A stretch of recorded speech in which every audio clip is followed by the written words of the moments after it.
Hi, this is Dr. M, and I'm going to give you a short tutorial about how to get your data from Excel into JMP and do a little bit of preliminary analysis.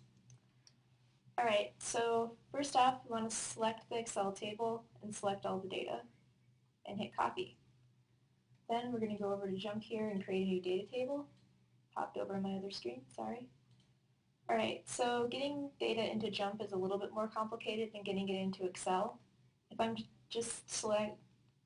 I select the one cell and try to paste it, it's not going to put the column headers in the column header boxes, so I'm just going to undo that.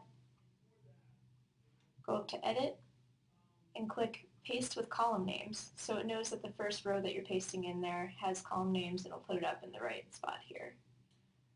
Alright, JMP is a lot more structured than Excel. It actually has some data about what type of data is stored inside the columns in the program. So to understand this, we need to talk about the differences between character and numeric data. Weight guess is going to be numeric data. These are data that we're going to want to take average of, standard deviations, things like that, and do a little bit of statistics on. So when I click on the column header for weight guess and click on column info, it's telling me that it's numeric data. JMP already knows this because everything in this column is a number. Same thing with checked initials. Since every entry here is a character, if I look at the column info, JMP already knows that it's a character. There are other data types that aren't as clear-cut about whether or not it should be numeric or character data. Let's look at grade here. It's a mixture of numbers and letters. So what does JMP do with this?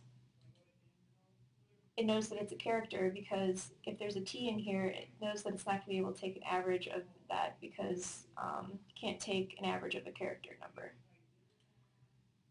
In the way that we collected the male-female data, you used M or F, or tactile contact, you use Y or N. And that's going to be important later.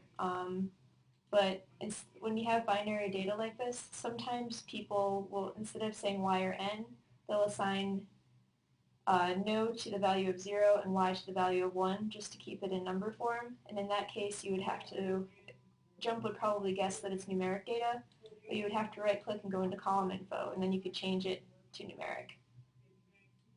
And we aren't going to talk about row state today because that's a little bit beyond the scope of this.